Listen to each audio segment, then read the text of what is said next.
Okay, good day.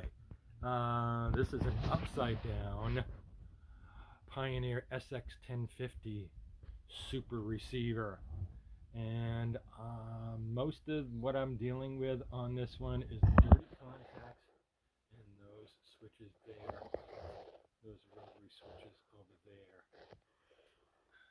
push button switches down here, and then I'm going to touch up some of the soldering that looks a little bit weak on these boards here.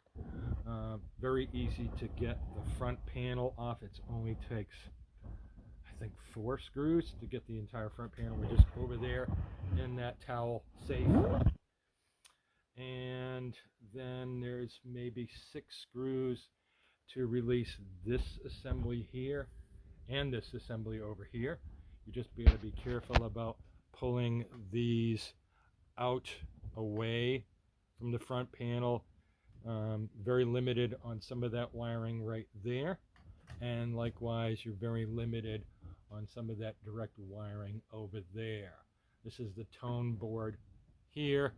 This is the selector unit over here with a multi switch kind of effects. Here we've got the headphone jack is over here, main power jack is over here. It was mostly these push button switches. You could tell that we're kind of screwing with the signal when I was playing it into some headphones. That is the phono preamp right there. That is the secondary supply right there. These 2 caps might want to change because they're a little bit swollen. And then we've got power amp there where the heatsink is. That's the bottom side of the 2 main power supply capacitors. Those are good and clean. I checked the torque on the screws as well. And on the other side there, unfortunately can't see it from here, but there are 4 nylon style Molex connectors on the top of the power supply assembly that wire the power amp circuit boards down to the transistors.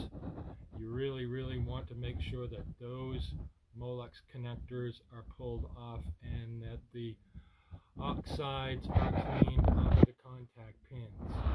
And that is the SX1050 for right now.